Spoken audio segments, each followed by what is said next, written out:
Attitude. I'm talking about attitude this week.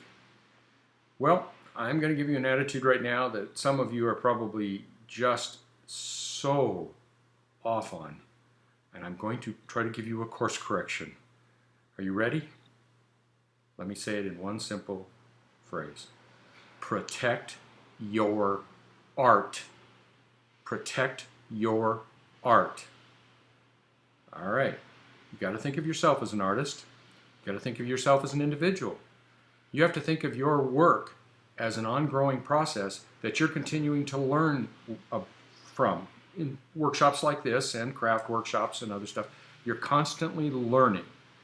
If you have that attitude and have a desire to learn, then you're going to be fine. But here's where you can get into some real problems. All right, let me give you some ways that you need to protect your art. Heinlein's rule number 3. Do not rewrite unless to editorial demand. Harlan, in an effort to protect art, put a corollary on Heinlein's rule number 3. He said, quote, and then only if you agree with the editor on the changes. In other words, if you don't agree with an editorial change, don't do it. Protect your art. There's no business reason why you would do it. Protect your art. All right? That's just one little tiny sliver. Let me give you a thing that writers do. Workshops. Novel workshops. You take a chapter in of a work in progress and have people critique it. Let me simply say, that's the stupidest thing any artist could do. You never, ever, and put this on your wall, for heaven's sakes, you don't show your family, you don't show your spouse, you don't show anyone a work in progress. Don't let anybody into your art. This needs to become a wall in your life that you do not allow to be broken.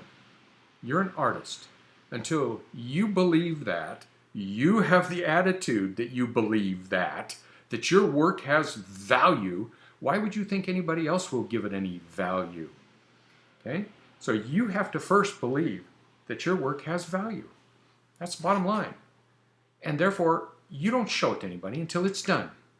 Period. You may have a first reader, and then you fix their mistakes. But you don't ask them for a critique. For heaven's sakes, don't do that. So, now, what about workshops, you might ask?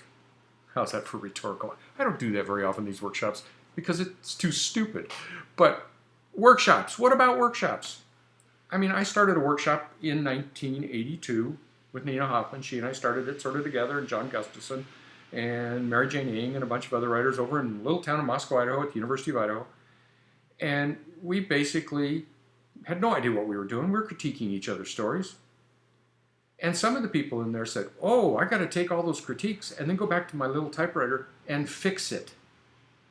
No. I turned the story in almost every week. Almost every week. For years. You know what I'd already done? I mailed it to an editor on the way to the workshop. Did I give a rat's what those people said about my story? Oh, there's a comma wrong here, or something's wrong here, or whatever. No, couldn't care. Didn't listen to them. What I wanted was an audience reaction. I wanted to see what a bunch of readers thought about my story. That's all I took it in for. Couldn't give a rat's. Never went back and fixed anything. Could not care. I mailed the story to an editor. I kept it in the mail to editors until somebody bought it. And there were many stories that I sold to major markets that my workshop thought was the worst piece of trash I had ever written. And luckily, I'd already mailed the story and didn't care. Didn't care. So why did I spend that time and money to go to a workshop once a week? Turn in a story once a week? Because I wanted the audience. I wanted to see what people were thinking. And if people argued over one of my stories, I loved it. That meant, oh, this is going to be really successful. People are going to buy it. If everybody hated it, I usually loved it. That means, oh, someone's going to buy it because it's out there and it's different and it's unique and it's got rough edges. I love that. If everybody loved it, if everybody just praised it, I thought, oh, this story's never going to sell. Oh, no. because a bunch of people in a workshop think it's good. Oh no. And I was usually right. Almost never sold any of those. So, protect your art. Have a sense of your own art. Keep learning, and certainly keep getting a first reader to find mistakes.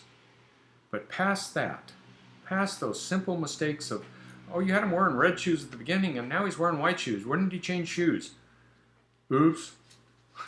Okay, that's a mistake. Fix it, move on. It's not a rewrite. Don't touch your stuff.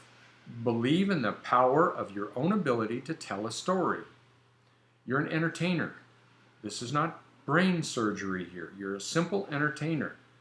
Entertain yourself for a while, and when you're done entertaining yourself, mail it to an editor or put it up electronically, indie published, so that you can entertain other people with it. And if nobody buys it, who cares? Write another story. That's the key. Believe in your art. You must protect your art. Don't let anybody come in, okay, at all. Now, I'm going to come back in a minute. That is just a flat statement. I'll tell you, if you don't trust me on this one, it will bite you. And it'll bite you really hard. And it ain't pretty when it bites you. Okay? And if you wonder why you're not selling and you're taking a novel in and getting feedback every chapter, or just stop. Just stop. Get a belief in yourself. Have some confidence in your own ability. For heaven's sakes, you're a unique individual. That's what makes your writing good. Yeah, you may not have some grammar down, and yeah, you may not have some story structure techniques yet, and yeah, you may not know all the business, but what you do know is yourself. Trust yourself.